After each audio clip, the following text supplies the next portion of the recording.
क्या आपने कभी सुना है कि भगवान किसी के साथ खाना खाने को तरस रहे हो, किसी के पीछे दौड़ते हो, किसी से मिलना चाहते हो या किसी से बैठ के बातें करना चाहते हो?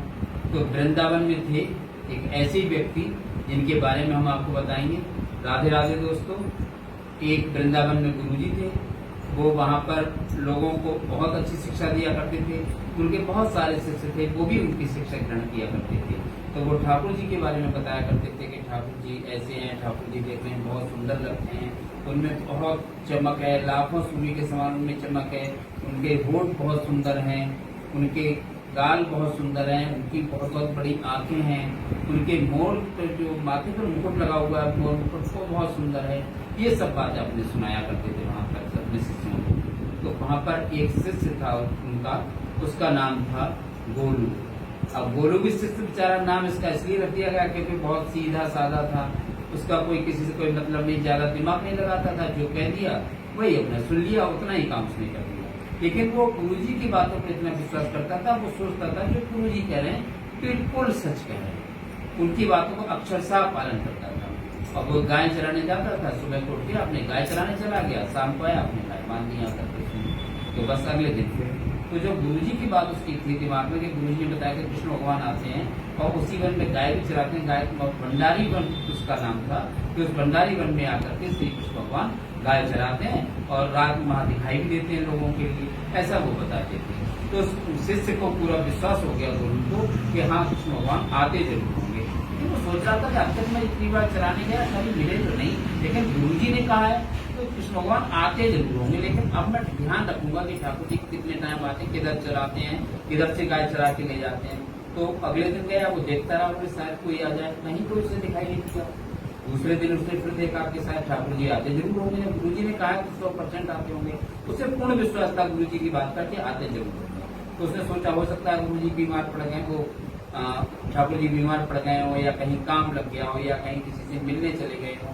7-8 दिन तक उसने इंतजार किया, 7-8 दिन तक उसे कहीं भी ठाकुर जी से दिखाई नहीं दिए। एक दिन अचानक वो बैठा था और देखता ही था कि कोई कहीं और दूसरा गाय चराने वाला मिल जाए, शायद वो ठाकुर जी। तो जब वो बैठा था तभी उसे धीरे धीरे से चंदन की बहुत अच्छी खुशबू आई। वो देखने लगा, छटपटाने लगा, इतनी अच्छी खुशबू कहाँ से आ रही है। फिर गुलाबों की खुशबू बहुत अच्छी महक आने लगी।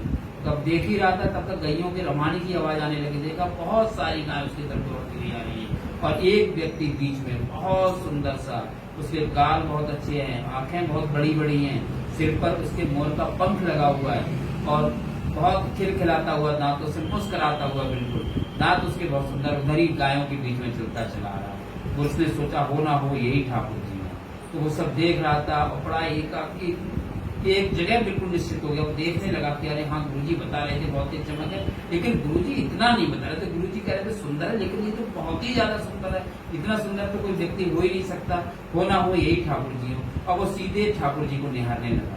जैसे ही ठाकुर जी उसके सामने आए, ठाकुर जी आकर खड़े हुए, बोले अरे मोदू क्या देख रहा है तू मेरी तरफ, क्यों बोलू? और वो बार बार बोले हाँ मैं आप ही को देख रहा था, आप ठाकुर जी हो ना? बोले हाँ हाँ मैं ठाकुर जी हूँ। बोला अच्छा, अरे मैं जानना था, हमारे गुरुजी बताते हैं कि ठाकुर आप आते हो और हम तो आपको 7-8 दिन से लगातार कहते आप गाय चराने आओ, गाय चराने आओगे, लेकिन आज तक आप आए नहीं, आज इतने बाद आए, आओ बैठो। बैठते हैं। बोले हाँ ठीक है बैठ। तो कुछ अपनी गोलू बहुत सारी बातें अपनी जीवन की सुनाने लगा दोस्ती की, कुछ अपनी कृष्ण भगवान ठाकुर जी दोस्ती मुझसे बातें करने लगे। और बातें जब काफी देर हो गई तो कृष्ण भगवान बोले अरे गोलू ये बता कुछ खाने को भी लाया नहीं लाया है? बोले हाँ लाता तो हूँ, 4 रोटी रसोई बांध देती, कोई लेके आया। बोले ला मुझे खिला। कृष्ण भगवान ने उससे मांग करके सीधे रोटी खानी। बोले अब कुछ और है तेरे पास? बोले अब तो कुछ नहीं है। बोले कल को खाना ज्यादा लेके आना, मुझे भूख बहुत लगती है खाना। अब वो चला गया उस दिन और बहुत ज्यादा खुश था कि अरे आज तो मुझे ठाकुर जी मिल गए। गुरु जी कहते थे ठाकुर जी आते चलाने, वास्तव में आते थे, लेकिन उसने वहां किसी को बताया नहीं। रसोइयों से जरूर इतना कहा शाम को कि कल को मुझे ज्यादा खाना चाहिए, ज्यादा खाना बांध देना। अगले दिन को ज्यादा खाना लेके गया तो कृष्ण भगवान ही वो खाते और वो भी, दोनों लोग मिलकर के खाना खाते, बहुत सारी बातें करते। तो ऐसे दूसरा दिन हुआ, तीसरे दिन तो वो लगातार ठाकुर जी ने कहा कि खाना ज्यादा ही लेके आया करो, तुम भी खाओगे मैं भी खाऊंगा। जब 7-8 दिन हो गए तो रसोइयों को लगा कि ऐसा तो नहीं करता, गाय ने खाना खाया वो खिला देता हो या कहीं बांट देता हो या कहीं गिरा देता हो। पहले तो ये 4 रोटी ले जाता था, 7-8 रोटी भी ले जाता, फिर भी कहता मुझे ज्यादा चाहिए। ये कुछ ना कुछ करता जरूर गड़बड़ है। उन्होंने ये बात उन्होंने बताई, गुरु जी को बताई जा करके। तो गुरु जी ने बोला बोल इधर आ, तो खाना क्यों ले जाता है ज्यादा? बोले ज्यादा थोड़ी ले जाता हूँ, तो एक हमारे आपने बताया ना ठाकुर जी आते हैं, तो वो ठाकुर जी आते हैं, वही मिलते हैं, उनसे बैठ के बातें करते हैं, उन्हीं के लिए मैं खिला देता हूँ, वो भी खाते हैं, मैं भी खाता हूँ। तो गुरु जी ने सोचा अरे कोई बच्चा होगा वो आ जाता होगा, उसी के साथ ये बैठ के दोनों खाना खा लेते होंगे। गुरु जी को उसकी बात में विश्वास ही नहीं हुआ, तो उसने कहा अच्छा ऐसा कर, अगर तेरे गुरु जी ठाकुर जी आते हैं तो कल को इन्हीं ले आना पकड़ करके अपने यहाँ पे, जहाँ मणि पर हम प्रवचन सुनाते हैं, देखेंगे तेरे ठाकुर जी कैसे हैं। तो उसने गया, अगले दिन खाना खाया, खाना खाने के बाद कहा बोले ठाकुर जी आज तुम्हें मेरे साथ चलना पड़ेगा, मेरे गुरु जी ने आपको बुलाया है।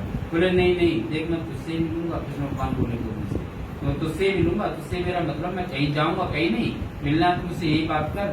बोले कि जाओगे कैसे नहीं, मेरे गुरुजी ने कहा है और गुरुजी ने तो बताया आपके बारे में, मैं आपको जानता कब था। बोले नहीं मैं जाऊंगा नहीं। बोले नहीं आपको चलना तो पड़ेगा, हमारे गुरुजी ने कहा है, गुरुजी का अगर बात नहीं मानोगे तो कभी मैं आपसे भी दोस्ती नहीं रखूंगा। बोले कृष्ण भगवान बोले नहीं भैया तू चल चाहे मत चल, मैं बिल्कुल तुझसे दोस्ती नहीं रखूंगा, लेकिन मैं गुरुजी के पास नहीं जाऊंगा। तो बोले लाओ मेरी रोटी वोटी, मैं तुम्हें रोटी वोटी नहीं करूँ। किससे आ गया गुरुजी, नाराज हो गया कृष्ण भगवान से, और अपने रोटी झोली डंडा उठा करके सब चलने लगा। बोले नहीं, कृष्ण भगवान बोले रुको तो मैं तेरे साथ हूँ, तो तुझसे दोस्ती कर रहा हूँ, गुरुजी थोड़ी कर रहा हूँ। बोले नहीं गई दोस्ती बाड़ में, गुरुजी ने मुझे बताया है, तुमसे बढ़ के मुझे गुरुजी, अगर तुम गुरुजी से चलने को तैयार नहीं हो गुरुजी के पास, तो मेरे कोई दोस्त वोस्त नहीं हो।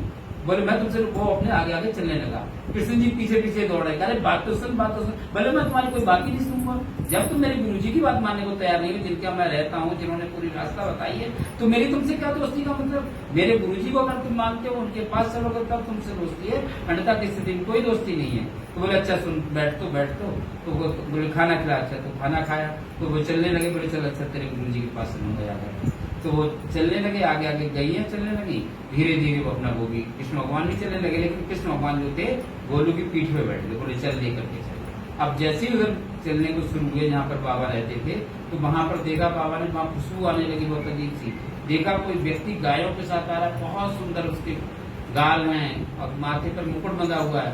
ये देख करके जैसे देखा कि कोई चला आ रहा है, तो वो गोलू से पूछे, बोली ये कौन? बोले ये तो कृष्ण भगवान है साक्षात। बोले हाँ साक्षात भगवान ही है। तो ये सोचते सोचते सीधे गुरुजी एकदम बेहोश होके गिर पड़े। बोले ऐसा चेहरा मैंने आज तक नहीं देखा।